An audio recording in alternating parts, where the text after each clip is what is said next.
নমস্কার প্রিয় শ্রোতা বন্ধুরা, রাধা কৃষ্ণ প্রীত পিয়ালি চ্যানেলে আমি পিয়ালি আছি।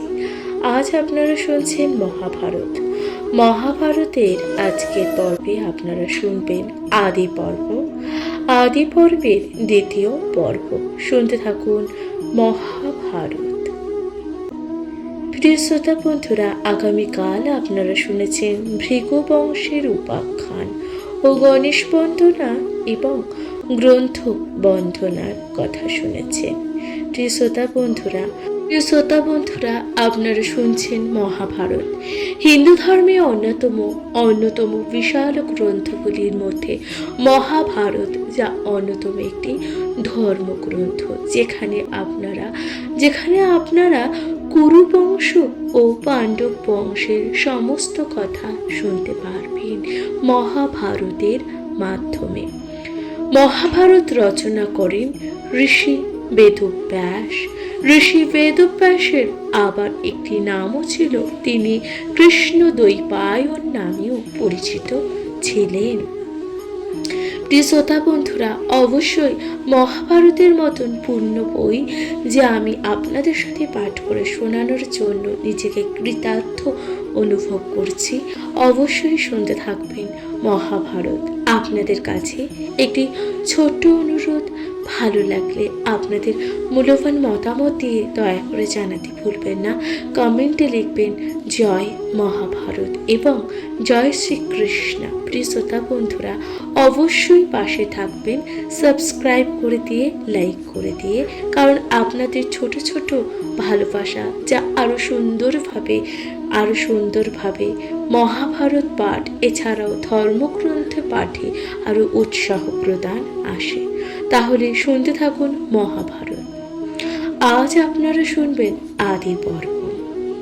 আদি পর্বে আজকের কাহিনী হচ্ছে রুরুর সর্বহিংসা। শুনতে থাকুন মহাভারত।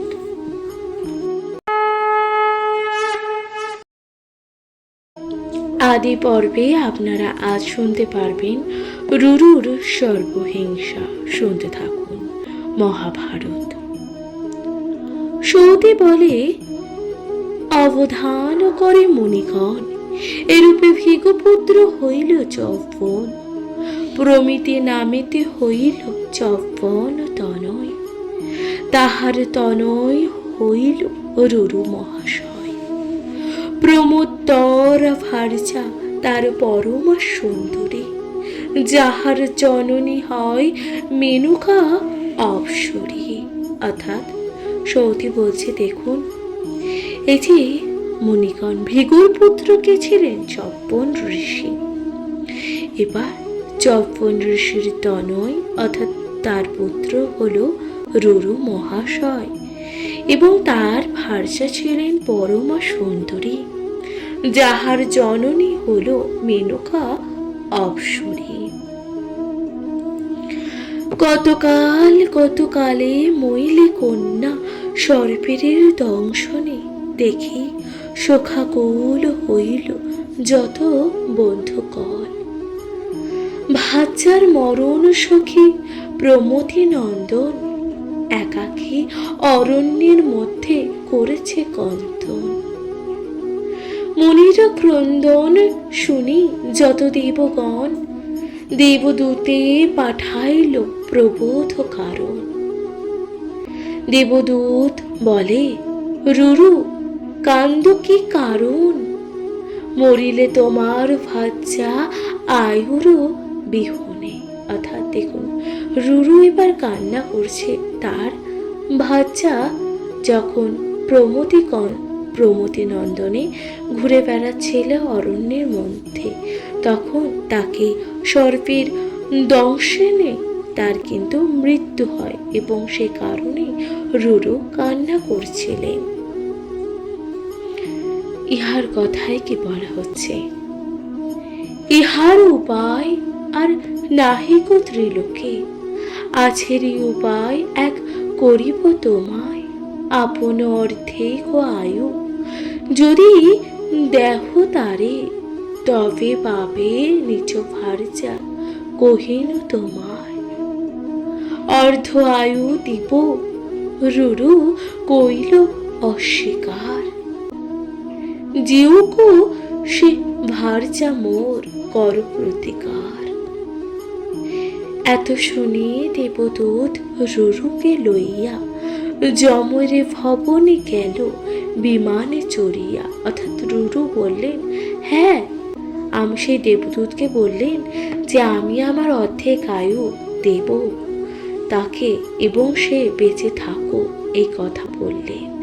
সেই আয়ু তখন বললেন। এবার সেই যে দেবদূত যে ছিলেন সে রুরুকে নিয়ে চললেন যমের ভবনে, অর্থাৎ যম যেখানে অধিষ্ঠান করেন সেখানে বিমানে চড়িয়া তাকে যমদূত নিয়ে গেল রুরুকে। অর্ধ আয়ু স্ত্রীকে দিল প্রমতি নন্দন।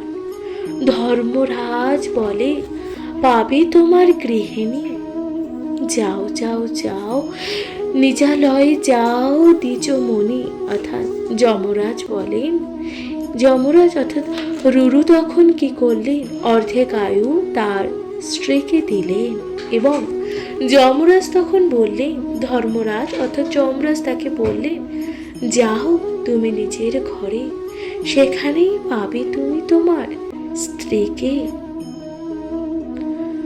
ধর্ম বলে প্রমোদ ধ্বজা জীবন পাইল, দেখিয়া প্রমতি পুত্র সানন্দ হইল। প্রতিজ্ঞা করিল রুরু ক্রোধে ততক্ষণে, মারিব ভুজঙ্গ যত দেখিব নয়নে। হাতে দণ্ড হাতে দণ্ড ক্রমে রুরু সর্প অন্বেষণে, মারিব অনেক সর্প না যায় গগনে।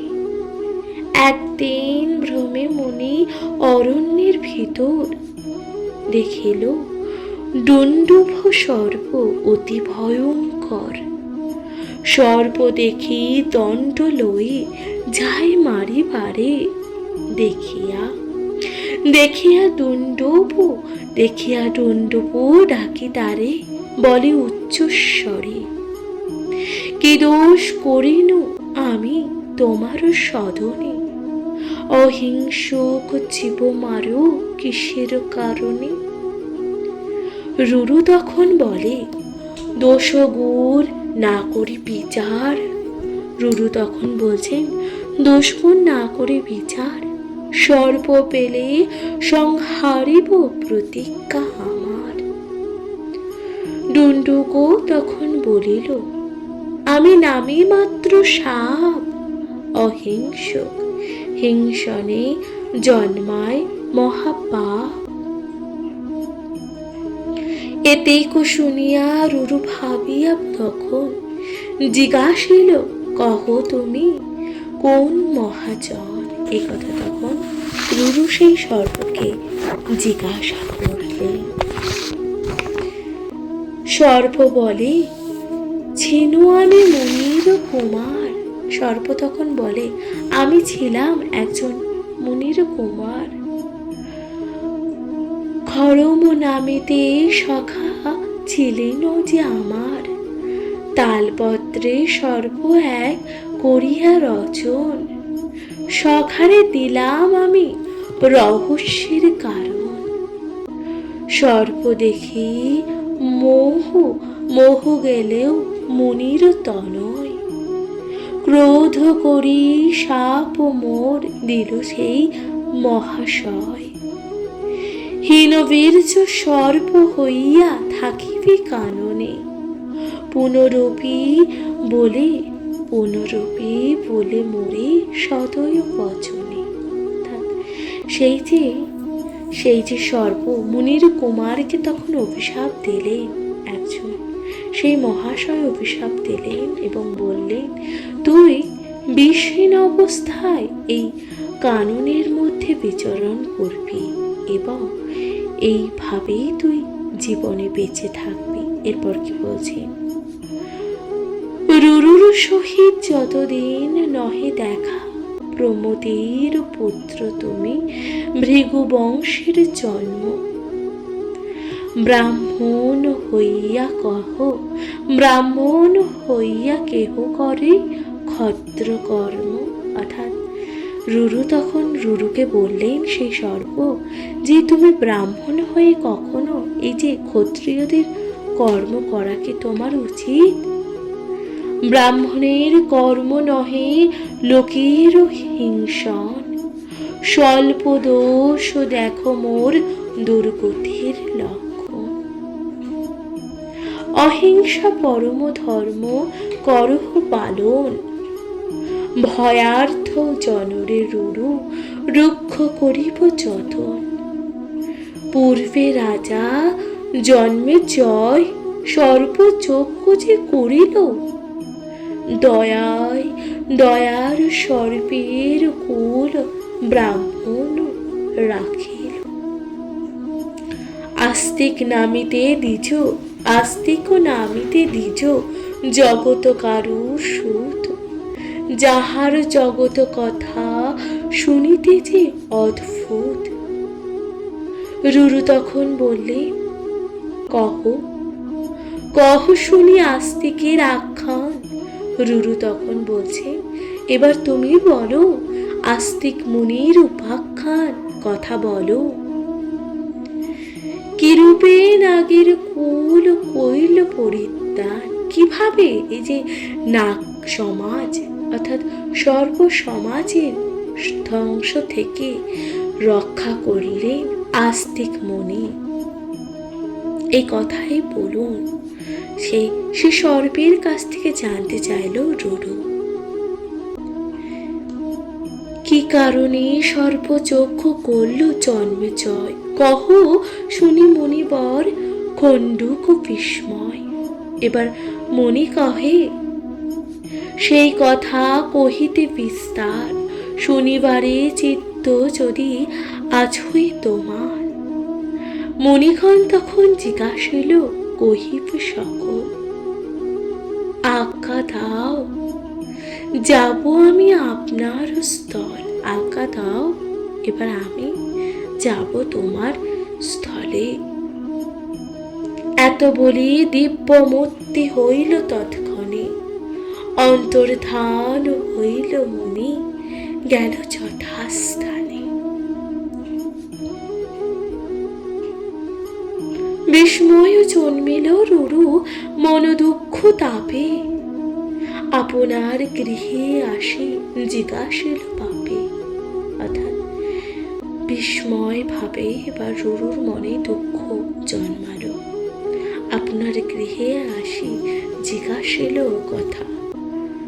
প্রমোদে বলিল আমি তাহা সব জানি, আস্তিকের উপাখ্যান অদ্ভুত যে কাহিনী।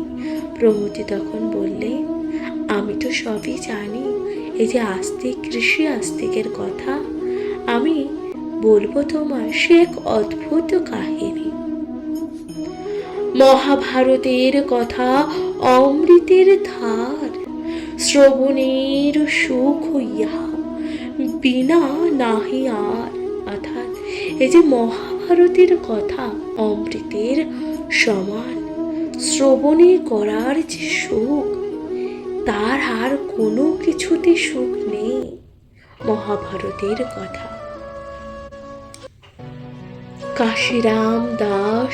কাশীরাম দাসের প্রণাম সাধুজনে, পাইবে পরম প্রীতি যাহার শ্রবণে। অর্থাৎ কাশীরাম দাসের প্রণাম সেই সাধুজনে, সেই কাশীরাম দাস যিনি এই বইটা রচনা করেছে, তিনি বলছেন যে কাশীরাম দাস প্রণাম করে সে সকল সাধুজনকে, পাইবে পরম প্রীতি যাহার শ্রবণে।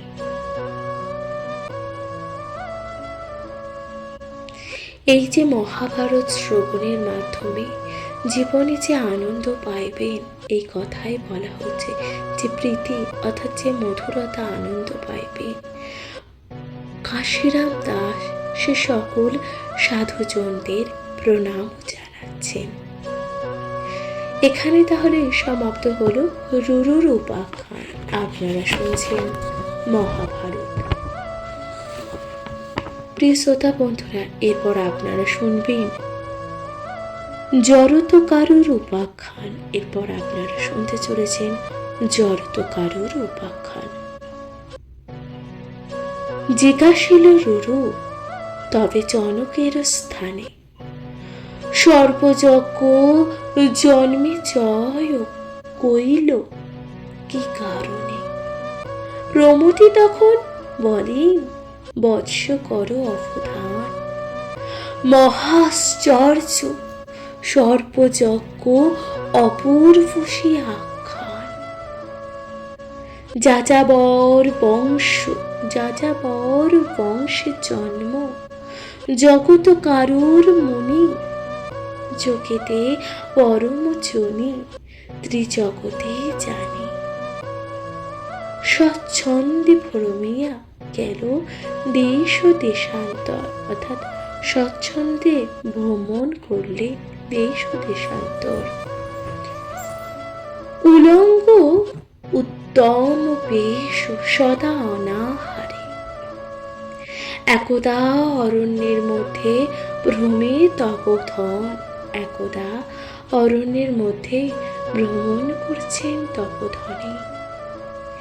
এক গোটা গর্ত দেখে অদ্ভুত তার বচন, তার মধ্যে দেখছে মানুষ কতজন। এক উলামধ ধরি আছে সর্বজন।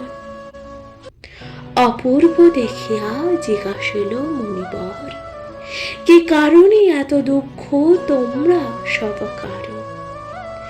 যে উলার মূল ধরি আছে সর্বজনে, মুশিক ও খুরিল মূল না দেয় নয়নে। এক গোটা মূল মাত্র দৃঢ় আছে তৃণী, এখনই ছিড়িবে উহা ইন্দুর দংশনে। তবে তো পরিবে সবে গর্তের ভিতরে।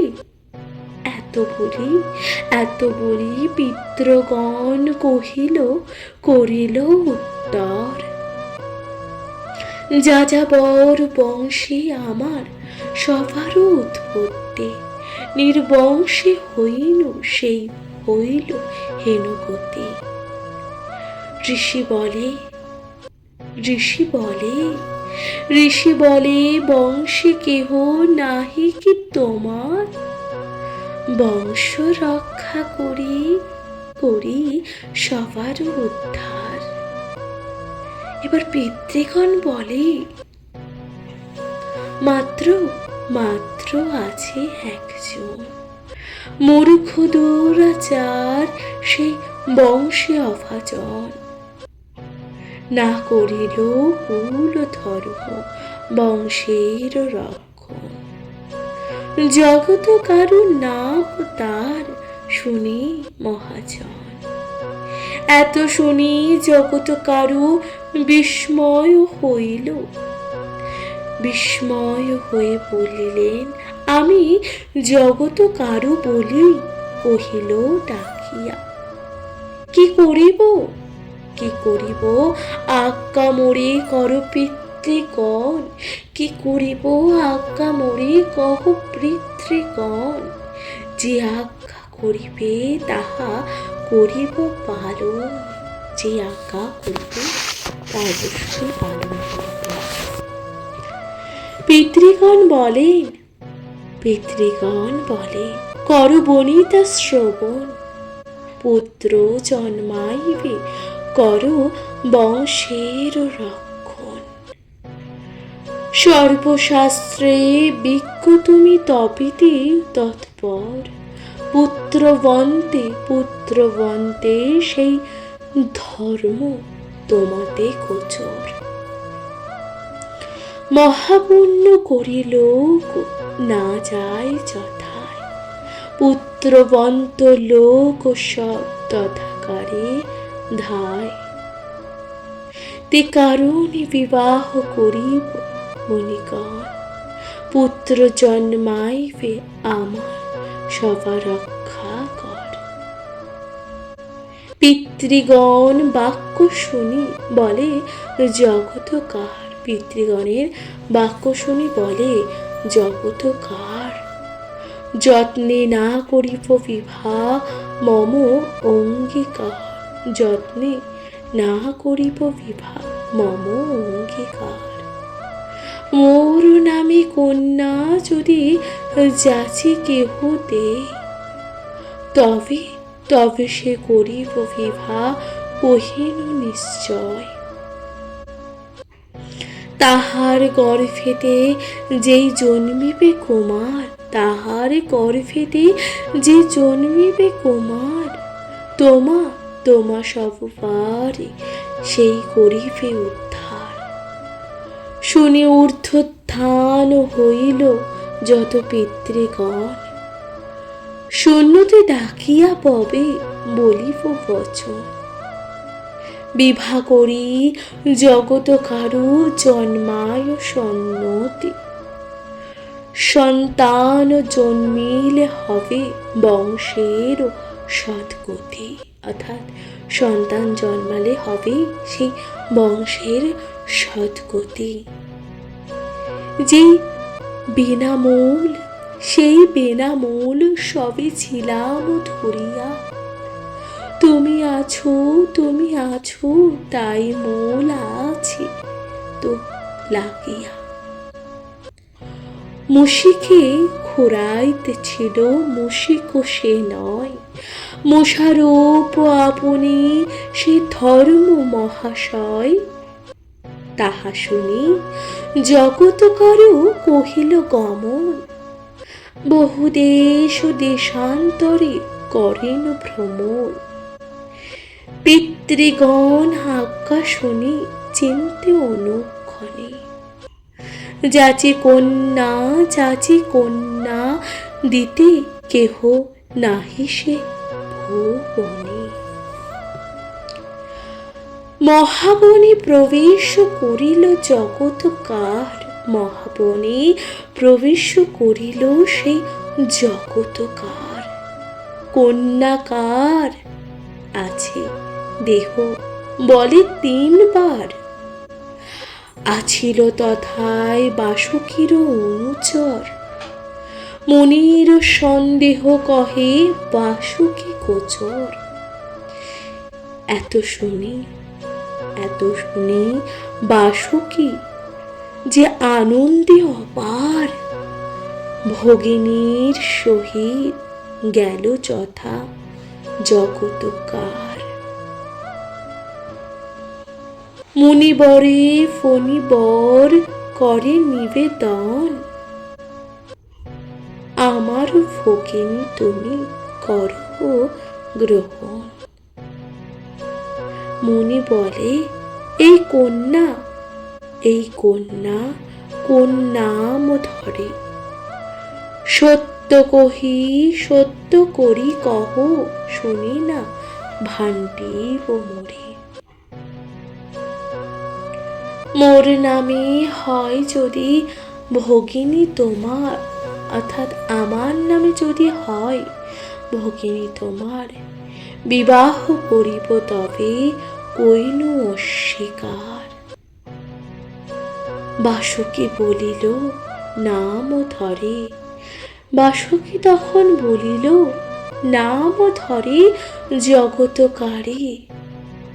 তোমার লাগিয়া জন্ম লয়েছে যে সুন্দরী, যত্নে রাখিয়াছি আমি তোমার কারণে। তোমার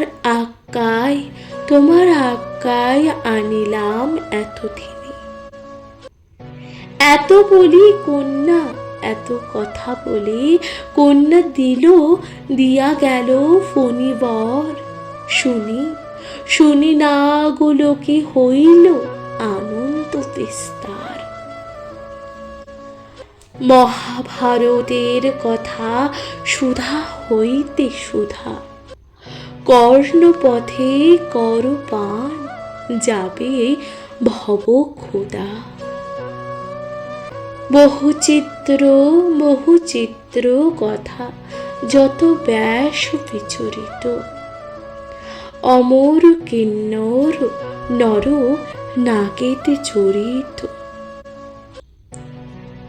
বিবিধ বিপদ খণ্ডে যাহার শ্রবণে, বিবিধ বিপদে খণ্ডে যাহার শ্রবণে, আত্মশুদ্ধি বংশশুদ্ধি পাপ বিমোচনে। সবাঞ্ছিত ফল, সবাঞ্ছিত ফল হয়, ইথে নাহি আর। হরিপদে মতি হয় জন্মে দিব্য জ্ঞানে। এই কথা শ্রবণে সকল পাপ নাশে, গীতি ছন্দে বিচরিল তাহা কাশিদাসে। অর্থাৎ এই কথাটা বর্ণনা করা আছে, যা ছন্দে ভাবে কাশিদাস বলেছেন, পণ্ডিত কাশিদাস এইভাবে রচনা করেছেন।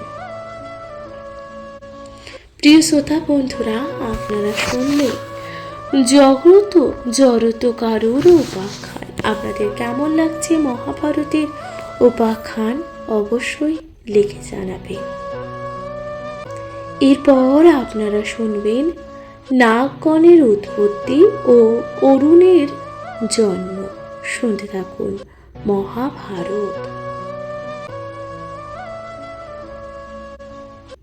মুনিগণ বলে, কহ ইহার কারণ, ভগিনীকে দিল না কোন প্রয়োজনে। মুনি হেতু কি কারণে কন্যার যে উৎপত্তি, বিস্তারিয়া সব কথা কহ পুনঃ সৌত।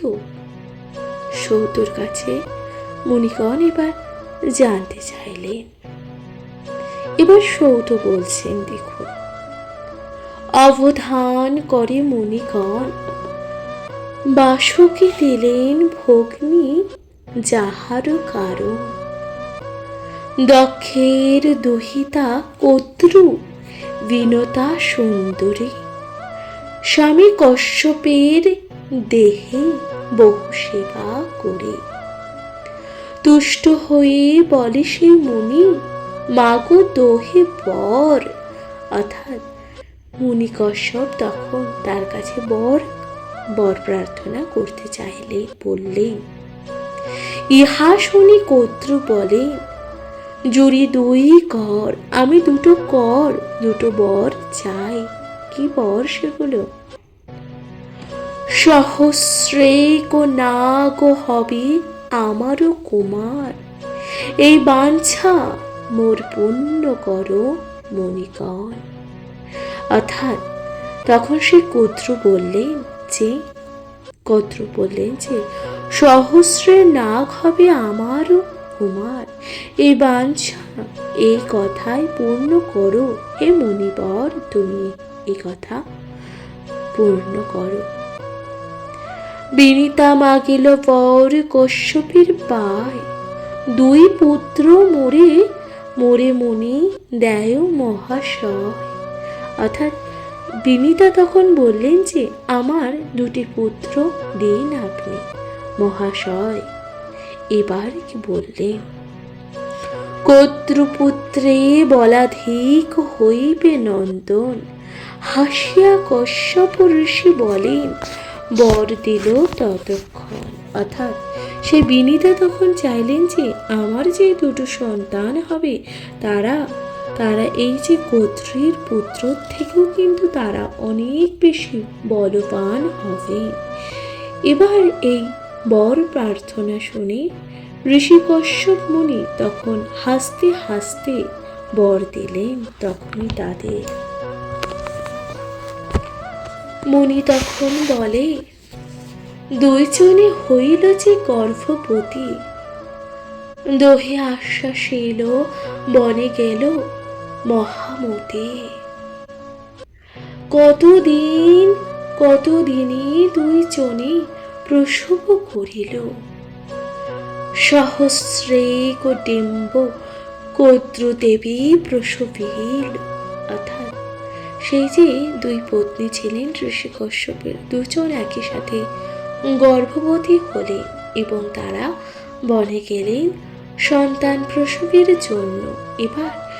এবার সেই যে পুত্রদেবী ছিলেন, তিনি সহস্র অর্থাৎ অনেক 100 পুত্রের 100 ডিম্ব অর্থাৎ ডিম 100 ডিম প্রসব করলেন দেবী কর্ত্রী। এরপর কি বলা হলো, রাখিল সকল ডিম্ব স্বর্ণ পাত্রে ভরি, 500 বৎসরে জন্মিল নাগগণ। এবার 500 বছর 500 বছর পর সেই সকল নাগগণ জন্মালো। মনে বলে পাই কর্ত্রী সহস্র নন্দন, বিনিতা দেখিয়া তাপ হৃদয় ভাবিল, এককালে ডিম্ব প্রসব করিল, সহস্র পুত্রের পুত্র জননী হইল। কি হেতু না জানি মোর পুত্ররা জন্মিল, এত ভাবে এক ডিম্ব বিনিতা তখন ভাঙল, তাহাতে লোহিত বর্ণ পুত্র এক জন্মাল, অর্ধাঙ্গ বিহীন হইল পক্ষীর আকার, ক্রোধ করি জননীকে বলিল সে কুমার। অর্থাৎ পুত্রের সমস্ত ডিম ফুটে সন্তান জন্মালো, সর্ব সন্তানরা সকল জন্মালো, কিন্তু বিনিতার একটিও ডিম তখন কিন্তু ফুটিল না। এবার তখন দেবী বিনিতা তখন ভাবলো যে আমার কেন পুত্র, আমার কেন সন্তান এখনো আসলো না পৃথিবীতে। এই কথা ভেবে দেবী বিনিতা তখন সেই একটি ডিম ভাঙল। এবার সেই ডিম থেকে এক অর্ধাঙ্গবিহীন এক পক্ষীর আকার বেরোলো, এক কুমার। পরপুত্র দেখি হিংসা জন্মিল হৃদয়, অকালে ভাঙিয়া ডিম্ব পূর্ণ নাহি হয়, অঙ্গহীন করি মোরে জন্মাইল তুমি। অর্থাৎ সে পুত্র বিনিতাকে বলেন, মাতা তুমি তোমার সময়ের আগে আমার সেই ডিম ভাঙলে, যে কারণে আমার অঙ্গ এখনো পর্যন্ত কিন্তু গঠন হয়নি, তাই আমি অর্ধেক অঙ্গ নিয়ে জন্মেছি। এই কথা তখন বললে সেই পুত্র। সে ভগিনী পুত্র দেখি হিংসা হইল মনে, হইয়া তাহার দাসী শিব চির তিনি। এই ডিম্ব আছে সেবা পৌরুষ রতন, তাহা হইতে হবে তবু শাপ বিমোচন। মহাবীর্যবান বীর এই ডিম্বে আছে, অকালে আমার প্রায় ভঙ্গি ফেল পাশে। আপনি হইবে ভগ্ন সহস্র বৎসর, এত বলি প্রবোধ করিল জননীরে।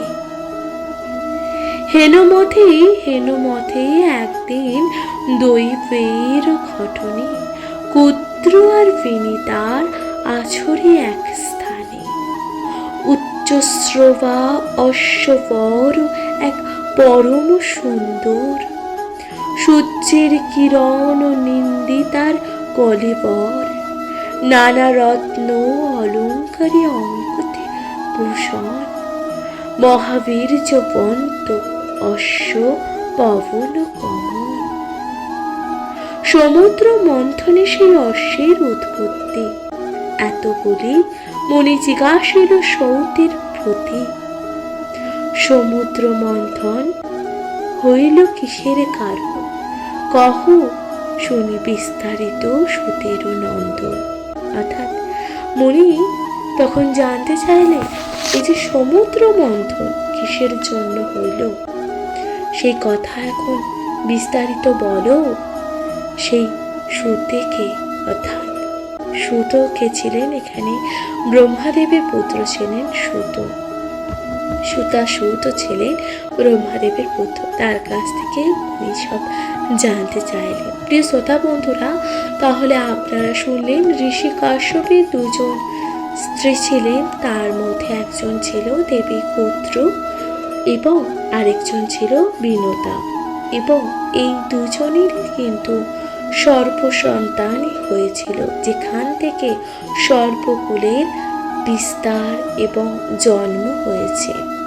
ঋষি কশ্যপ ঋষির কিন্তু প্রথম পত্নী কর্ত্রুর ছিল সহস্র সন্তান, সর্প সন্তান, এবং ঋষি কশ্যপের পত্নী বিনিতার ছিল দুটি মাত্র সন্তান। এবং তারা কে কে? অবশ্যই তা শুনতে থাকবেন মহাভারত। মহাভারত আপনাদের কেমন লাগছে অবশ্যই আপনাদের মূল্যবান মতামত লিখে জানাতে ভুলবেন না। আজকের মতন তাহলে এখানে জানাচ্ছি বিদায়। ভালো থাকবেন, সুস্থ থাকবেন, শুনতে থাকবেন মহাভারত। নমস্কার।